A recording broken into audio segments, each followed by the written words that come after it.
Hey there. Subscribe to my channel. And also press this bell icon.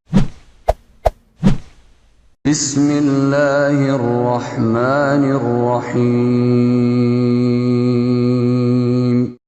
Bismillahirrahmanirrahim. Assalamualaikum warahmatullahi wabarakatuh.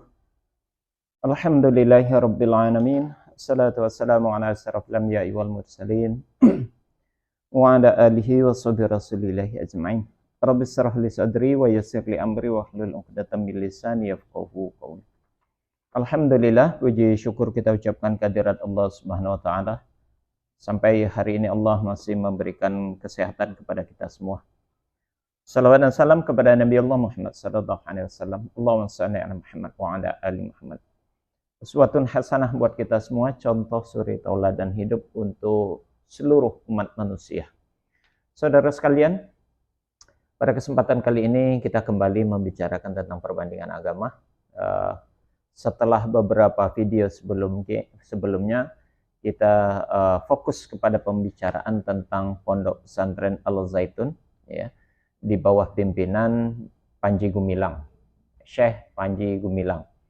Dan wallahu alam apakah kemarin apa yang disampaikan oleh Kiai Ma'ruf Amin, beliau adalah wakil presiden kita saat ini, yang mereka ataupun yang beliau sendiri akan menindaklanjuti, akan kembali mengkaji ulang tentang Pondok Pesantren Al-Zaitun. Kemudian juga Bupati Indramayu juga akan menyampaikan hal atau melakukan hal yang sama seperti apa yang disampaikan oleh wakil presiden Kiai Haji Ma'ruf Amin. Nah, semoga saja kita doakan saudara itu semua memang demikian adanya sesuai dengan apa yang disampaikan, karena memang cukup meresahkan akhir-akhir ini tentang hal-hal yang berkaitan dengan Pondok Pesantren Al-Zaitun, apalagi setelah terbongkar dan diketahui semakin masif semakin banyak orang-orang yang memberikan tanggapan-tanggapan, sorotan-sorotan, bahkan tanda kutip bekas-bekas dari alumni Al-Zaitun, bahkan alumni NII, semua mereka berkomentar, menyampaikan banyak hal. Semoga saja ini akan menjadi semakin terbuka dan semakin terang bagaimana keberadaan Pondok Pesantren Al-Zaitun tersebut yang dikonotasikan terkait dengan adanya NII atau Negara Islam Indonesia, ya. Ya semoga saja nanti bisa terkuak sebenarnya dan kebijakan apa yang disampaikan ataupun yang diambil oleh pemerintah. Baik saudara, pada kesempatan kali ini saya akan mengajak kita semua untuk mencoba memperhatikan ada salah seorang murtadin memberikan satu kesaksian lagi. Mungkin ini sebetulnya bukan video baru ya, sudah lama, sudah tersampaikan beberapa kali mungkin ya. Mungkin sebagian besar kita sudah menontonnya. Pengakuan dia ini disampaikan di dalam kanalnya Yusuf Manubulu, Pendeta Yusuf Manubulu, yang beliau sendiri sudah dalam proses pengadilan ataupun peradilan, tersangka daripada penistaan agama tentunya. Dan salah satu dari narasumber yang ditampilkan oleh Pendeta Yusuf Manubulu waktu itu adalah ini sosok seorang perempuan yang memberikan kesaksian di saat itu. Kesaksiannya berkaitan tentang kenapa dia murtad, dan salah satu penyebab dia murtad adalah dikarenakan dia membaca surat Ali Imran ayat yang ke-45, ya saudara ya. Nanti kita dengarkan terlebih dahulu, dan setelah itu dia nanti memberikan banyak ulasan terhadap ayat itu, dan itulah yang menyebabkan dia murtad, ya. Sama-sama saudara kita saksikan terlebih dahulu seperti apa kesaksian dan pernyataan ataupun ulasan-ulasan yang disampaikan oleh seorang murtadin ini. Berikut saudara. Buka Al-Imran 3:45, buka. Kamu belum pernah buka ayat itu. Akhirnya saya buka ya, saya penasaran ini ayat apa sih? Saya buka. Saya kaget saudara, tangan saya gemeter. Kenapa ini ayat ada di Al-Quran ya? Kenapa ini Al-Quran kok menyebutkan Yesus adalah Tuhan? Isa bin Maryam wajihan fi dunya wal akhirah. Al-Imran 3:45. Coba buka saudara. Isa ibnu Maryam wajihan fid dunya wal akhirah. Itu yang saya ingat. Isa putra. Kalau di Al-Quran Isa kan, kalau di Kristen Yesus. Putra Maryam. Maryam itu Maria saudara. Wajihan yang berkuasa atau yang terkemuka. Di dunia. Wal akhirah. Wal itu dan akhirah adalah surga atau akhirat kalau di Islam ya. Artinya Isa bin Maryam wajihan fid dunya wal akhirah adalah Yesus atau Isa putra Maria berkuasa atau terkemuka di dunia dan di akhirat. Kalau Yesus saudara itu terkemuka atau berkuasa di dunia dan akhirat, dia bukan manusia, dia bukan seorang nabi, tapi dia adalah Tuhan. Dari situ saya bertobat. Ya saudara, itu pertobatan saya. Karena bukan orang lain yang mengatakan, oh Yesus adalah Tuhan. Al-Quran sendiri mengatakan sama saya. Betapa fanatiknya saya dulu. Saya yang benci orang Kristen mengatakan Yesus manusia bercawat. Tapi Tuhan Yesus datang pada saya melalui ayat saya sendiri. Al-Quran yang saya pegang. Itu pegangan saya setiap hari. Karena saya seorang guru ngaji. Ya. Akhirnya saya bertobat saudara.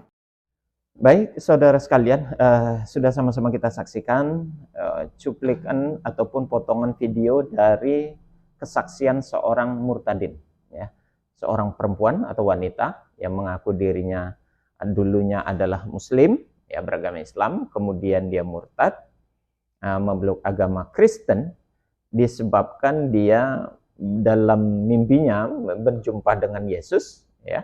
Lalu diperintahkan membuka surat Ali Imran, surat yang ketiga, ayat yang ke-45. Ini ayatnya saudara, sama-sama kita baca terlebih dahulu ayat tersebut saudara. Bismillahirrahmanirrahim. Idza qalatil malaikatu ya Maryamu innallaha yubashshiruki bikalimatin minhu. Ismuhul Masihu Isa bin Maryam wajihan fid dunya. Nah, ini nanti menjadi titik tolaknya atau titik penekanannya tuh di sini. Wajihan fid dunya wal akhirah wa minal muqarrabin. Shadaqallahul azim. Artinya ingatlah ketika para malaikat berkata, wahai Maryam, sesungguhnya Allah menyampaikan kabar gembira kepadamu tentang sebuah kalimat, ya. Menyampaikan kepadamu sebuah kalimat atau firman, ya, atau firman darinya, yaitu seorang putra namanya Al-Masih Isa putra Maryam, seorang terkemuka di dunia dan akhirat, dan termasuk orang-orang yang didekatkan kepada Allah. Baik saudara sekalian, ini ayat yang dalam penjelasan seorang murtadin tadi menyatakan ada dua poin yang begitu kuat menurut dia menjadi alasannya. Pertama, ayat ini menurut dia tadi dipahami ini bukti, ya. Kenapa ternyata Yesus itu jadi Tuhan, ada pernyataannya di dalam Al-Quran. Itu statement dia yang pertama. Pertama, kalau kita lihat dari ayat tersebut, ya, ayat ini, tidak ada pernyataan di dalam Al-Quran yang menyebutkan, khususnya di dalam ayat ini yang dia sebutkan tadi, tidak ada disebutkan pernyataan bahwasanya di situ Yesus adalah Tuhan. Itu tidak ada. Itu pembohongan pertama. Ya, pembohongan pertama. Yang kedua menjadi sorotannya adalah kalimat wajihan fid dunya wal akhirah. Itu tadi diartikan dia yang berkuasa, ya, berkuasa di dunia dan di akhirat. Kalau kita lihat dari terjemah Departemen Agama, itu diartikan sebagai terkemuka, salah seorang yang terkemuka di dunia dan di akhirat. Tidak sama makna terkemuka ataupun dengan kata-kata berkuasa, sangat jauh berbeda. Jadi dia mengartikan, memaknai wajihat itu dengan kalimat berkuasa. Tidak, kalau berkuasa Malik. Nah, Malik itu boleh berkuasa, ya, merajai, menguasai, itu boleh Malik. Di sini wajihan itu terhormat, terkemuka, ya, sesuatu yang dihargai, dihormati, begitu ya. Diberikan tempat yang lebih oleh Allah. Jadi ayat ini menunjukkan secara umum ayat ini menggambarkan informasi dari malaikat Jibril. Allah memerintahkan malaikat Jibril untuk menyampaikan kepada ibu Yesus, Bunda Maryam, bahwasanya dia akan melahirkan seorang anak yang bernama Isa bin Maryam, ya, melalui firman. Nah, ini biasanya sebagian orientalis ataupun orang-orang misionaris, dia juga menggunakan ayat ini nih pada kata-kata firman itu tadi, kalimatnya bikalimatillah, ya, bikalimati minhu, maaf, ya. Jadi innallaha yubasyiruki bikalimati minhu, itu biasanya dipakai juga itu bahwasanya, benar kan, bahwasanya Yesus itu dilahirkan merupakan firman Allah yang lahir, nah, gitu. Firman Allah yang hidup, firman Tuhan yang hidup. Ini nanti biasanya yang dikaitkan dengan Yohanes pasal 1 ayat 1, yang ayatnya itu mula-mula adalah firman, lalu firman itu bersama Allah, lalu firman itu adalah Allah. Ayat itu biasanya dikonotasikan ini dengan surat Ali Imran ayat 45 ini. Dipaksa-paksakan, padahal makna kalimat itu adalah firman Allah di situ menyebutkan tentang akan lahir seorang putra. Jadi berita yang disampaikan oleh malaikat dari Allah kepada Ibu Maryam bahwasanya dia akan melahirkan seorang putra, ya, bernama Isa bin Maryam, begitu. Nah, itu yang pertama harusnya. Di situ langsung diberi nama Isa bin Maryam, ya, atau yang mereka yakini dengan sebutan Yesus lah. Terkadang berkaitan antara nama Isa dan Yesus ini menjadi satu sorotan, saudara. Ketika ada ayat-ayat Al-Quran yang bisa mereka manfaatkan untuk mengukuhkan kedudukan Yesus sebagai Tuhan, dia pakai itu. Dan dia akui Isa dan Yesus itu sama. Tapi ketika satu saat dia terpojok, ya, terpojok tentang posisi Yesus itu tidak sebagai Tuhan, nanti dia biasanya dipisahkan itu, dia keluar suatu pernyataan bahwasanya Yesus dan Isa itu tidak sama, dua sosok pribadi yang berbeda. Inilah kelicikan di dalam berargumentasi, begitu ya. Di satu sisi nanti dia cocok-cocokkan. Ya, ini salah satunya itu, seperti apa yang disampaikan oleh wanita ini tadi. Saya tidak yakin dia ini bahasa, kalau saya perhatikan bahasa-bahasa yang dipergunakan, itu bahasa-bahasa yang biasa dipakai oleh para misionaris untuk mempengaruhi dan melemahkan akidah umat Islam, ya, dalam mempengaruhi umat Islam agar mereka mau menerima bahwasanya Yesus itu adalah Tuhan. Padahal tidak ada di dalam ayat itu dinyatakan Yesus itu adalah Tuhan. Mungkin kalimat wajihan fid dunya wal akhirah ini dikonotasikan karena dia berkuasa di dunia dan akhirat. Siapa lagi yang memiliki kuasa di dunia dan akhirat selain daripada Tuhan? Nah, jadi dikonotasikan ke sana. Padahal bukan itu maksudnya. Kata-kata wajihan adalah seseorang yang terkemuka, yang dihormati oleh Allah di dunia dan di akhirat. Kenapa dia dihormati? Kenapa dia terkemuka? Karena memang dia salah satu daripada Nabiullah yang memang layak untuk dihormati. Jadi statusnya terhormat, statusnya terkemuka itu Allah mengangkat dia karena terkemuka dan dihormati itu karena dia adalah utusan Allah, ya. Dan dia dekat, makanya di akhir ayat ini wa minal muqarrabin. Dan dia itu salah satu orang yang didekatkan kepada Allah, dekat kepada Allah, bukan dia Allah.